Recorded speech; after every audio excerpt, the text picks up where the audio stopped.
Today we have on Republic the Global Senior Vice President of De Beers Group and CEO Forevermark, Ms. Shweta Harit. Thank you so much, ma'am, and many congratulations for this De Beers Forevermark flagship store being launched in Delhi. And this is the very first flagship store, and it's a milestone, isn't it? And what is the story behind this that you would like to share, that all the people who are looking up to, choose the brand Forevermark, what would you like them to think about this brand? Thank you for having me first. I think Delhi is a special place, and I think it's the epitome of India. Now, I just wanted to first share that India is now the second largest market in the world. So we have surpassed China, which is no small feat. Okay, so our focus is big time on India, because today in India, out of let's say the entire country or the addressable market, only 7 or 8% is the penetration of diamonds in India. So there is massive potential to actually grow from here, which is why India is on the map. Now from that, we are in our Southex store, which is fantastic. It's only day 2. We already sold, so I'm quite happy. But Southex is only the start. Our plan is to have 100 stores in India, and over the next, I think, 6 months, we should have about 15 stores, and then every year, one after the other, we will keep increasing the stores. And since you said that you're already selling, so the campaign, I think, is finding resonance, isn't it? The campaign is called "This One's for Me." So what's really the idea behind it? What image does this, or what does it really offer? So I think the Indian customer is changing, which is fantastic. I think she is well traveled, well heeled. She knows what she wants. I think she's looking to buy diamonds for herself. She's not waiting only for someone to gift. I mean, personally, I think you should get gifts also, but you should also have the gumption to buy for yourself. And we're seeing that self-purchase grow, because I genuinely think today you're looking for identity, you're looking for status, you're looking for a companion for anything you wear. And I think diamonds are super versatile. You can wear them in the day, like I am, and you can wear this in the evening. And so I thought that there was something very personal about that choice. So when I think about our campaign line, this one's for me, I think it means it could be something that I buy for myself, and it's not for the locker. Because I think the previous generation spent a lot of the time of the jewelry being in the locker. It comes out, I don't know, when there's a wedding, and then it goes back in. So for me, the line means that it is personal. The second thing, which I think is a great coincidence, it also means that I'm cheering for myself. So this one's for me. I imagine her to be holding a glass. It could be champagne, it could be a cup of chai, but she's toasting to herself, to her own personal milestones. Right. So what you mentioned was that this is not just for the locker. So this goes beyond the engagements, beyond the special occasions, beyond the weddings, and one moment, one special moment. So how is that shift being witnessed in India, and what's the role Forevermark brand is playing out there? See, I think in our culture, we still think about the long term. It's not just adornment. We also think about it as trust, legacy. So if I buy something, or it's an excuse, but I'll tell my husband I'm buying this because I have 2 sons, and I say that, when I have daughters-in-law, I will pass it on. But our mindset always is that we buy for the long term.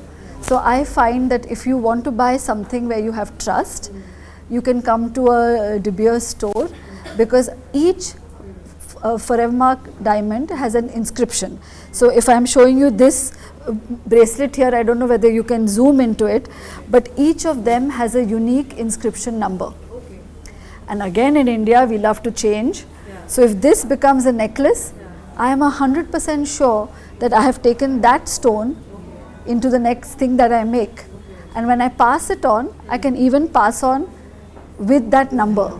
So I just think again it's very personal, it's very cultural, it's identity, but each stone has its own number and it's your stone. So if you buy this and I buy this, numbers are different. Okay.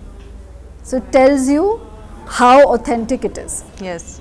So, this is 135 years of diamond heritage that, DBS today stands for. And how do you wish to take this legacy forward, at the same time making it, modern and relevant in today's time? First of all, with 135 years experience, we are the only brand in the country that can give you a story from the mine to the finger, because we own the mines and we can actually track back to what you have bought. So when you buy this bracelet again or the ring, I can tell you which mine it came from. And what we are finding, not just in India, but even across other markets, because I also look at other markets, younger generation wants to know where what they buy comes from. They are far more conscious. They are conscious on both sides. They want to buy brands. So they're not going to always go to a local jeweler, Babu, etc. They want to buy brands, but they also want to know where it came from. I think they're making that choice even with food and other categories. So it's quite important for them to know where their jewelry came from, because it's quite an investment to make. Right. So how do you speak the language of the millennials and the Gen Z via the designs or what you offer at Forevermark? See, our designs are international.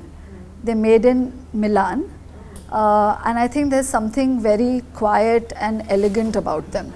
And again, a trend we're seeing with the younger generation, they don't always want to shout out the brand name. Some do and some don't. But I find that if you're thinking about quiet elegance, luxury, I think we're a great choice, because it speaks for itself. It doesn't have to have massive logos everywhere you turn, but there's a quiet confidence in what you've bought. And I think has to do with authenticity as well, because I think when you know there's an inscription number, you know from which mine it came from. But I just wanted to add one last thing. It's all made in India, which I also think is quite key in today's time. I can see another sort of trend happening, and so all the jewelry is made here. Okay.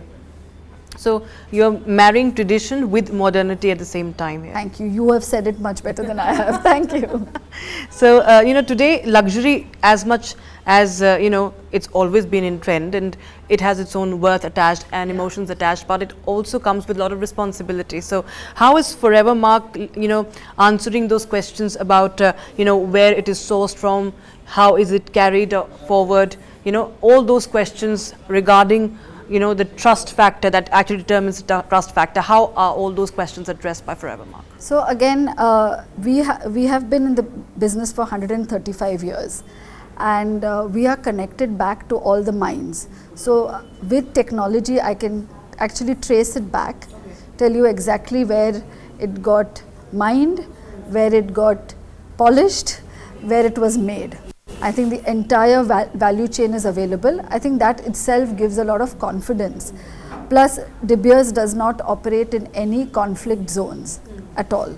So we don't mine in areas that has any kind of political, social conflict. So with that, you also get the assurance that we have taken care of the value chain, the ecosystem around the mine, the people who work on the mines. So you can actually read about it, and it will tell you which mine it came from, and then you can read about the work we're doing around the mines. Okay. Now one thing is about the mines, even the diamantaires that we work with in India or the site holders, they also run a lot of local programs. Even that we can share. So I think from a sustainability, social impact, I think there's enough and more that we can bring to the party, if anyone is interested to find out. And what role does technology play today when it comes to the world of diamonds, with, you talked about traceability, and also how do you at Forevermark bring in blockchain, here, so that, it can make the best use of technology? So De Beers invested in blockchain. It's called Tracer. and with that there is a specific code that is on every diamond, and it can map the entire value chain. Now this technology is actually generous in a way that we want other diamond companies also to join in, because we feel this is a trend that's coming. Now I always often say that, look, finally it's the client or the person who walks into your store who will bring the change. We are ready for the change, but I think for everyone to actually participate, it will depend on the demand of the client. So we find that in some maisons in France, it's absolutely mandatory. They really want to know where it came from. I think the more Gen Z ask the question or clients ask the question, I think it will be better for the industry, because everybody will have to move to that transparency and trust. Right. And so you talked about the store, and you talked about how great a launch this has been. So how do you imagine someone, walking into the store, and when the person steps out, what do you want your customer to really feel? What is your vision? What's your hope? What's your expectation? We had a launch event, and we had Anushka Shankar play. I always think of her, and I think of Meera Kapoor, who opened the store. I think both are epitomes of just the modern Indian. They are mums, they are entrepreneurs, and they stand for who they are, and it was fantastic to have them. It was an excellent launch. I'm super proud. Now if I take it back to just the Indian client and who we are trying to serve, I want her to feel like she is celebrated. She should come to the store, feel like she's achieved, and we're just a companion, so I want her to exit the store feeling like honestly she's achieved a personal milestone. So I mean, if I can have that feeling, and I often say, I told you about the toast, right? It could be a cup of chai, champagne, Diet Coke, but she should feel like when she's leaving, it was personal and she was special. So that's how would you define a Forevermark woman? Yes, I think I would say somebody who is aware of herself, but she doesn't need to be loud. We talk a lot about this main character energy, etc. I think she should have the main character energy, but also build others with her. She doesn't have to be a feminist or activist out there, but she should be aware and she should help others along. So I really want to build this kind of community that feels like we should help each other. And I don't know, I just feel she's optimistic, because I think a lot of people now don't feel optimism, and I feel she should be optimistic and she should build others. And coming to the womanhood, if you talk about the Bharatiya Nari, and it's very layered. If you see, India is in general very layered and diverse, deeply emotional also. So how would you make a global brand like Forevermark, feel personal to women, especially the Indian woman? Yeah, I feel, look, there is something beautiful about the culture here.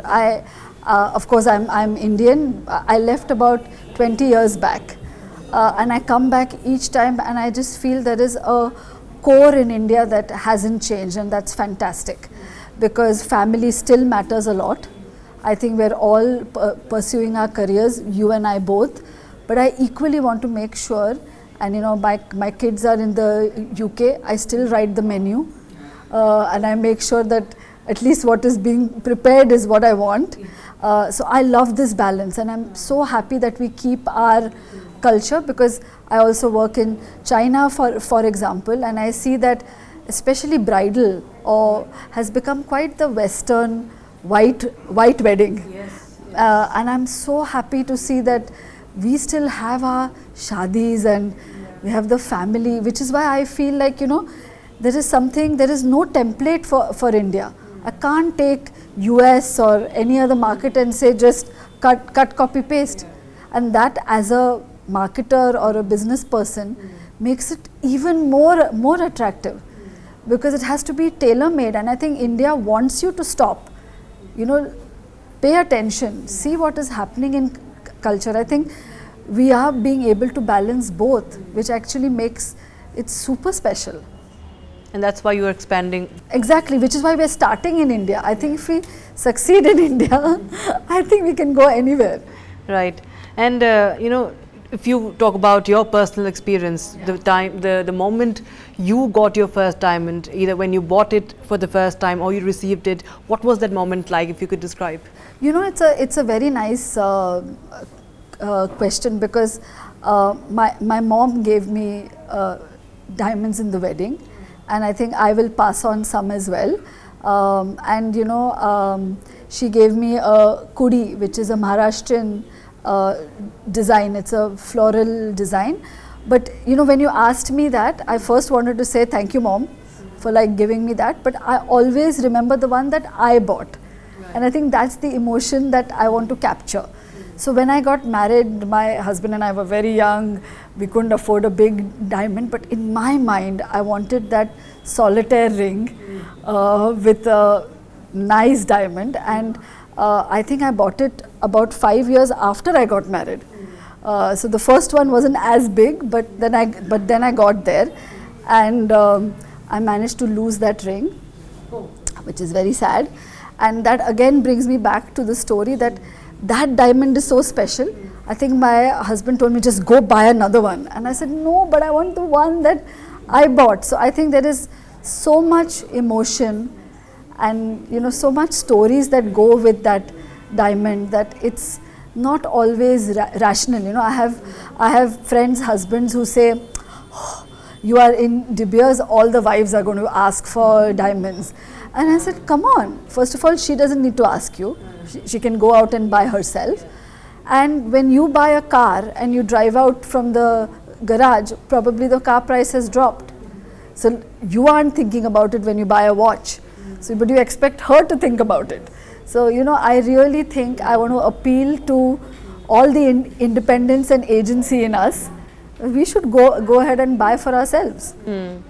So, beyond the sparkle of the diamond you offer, what's one thing you wish every woman should know about a Forevermark diamond?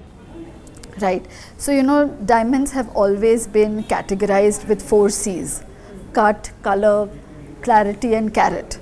I think that's table stakes. Every jeweler will sell you a diamond and tell you the 4 C's. Forevermark has an additional specification.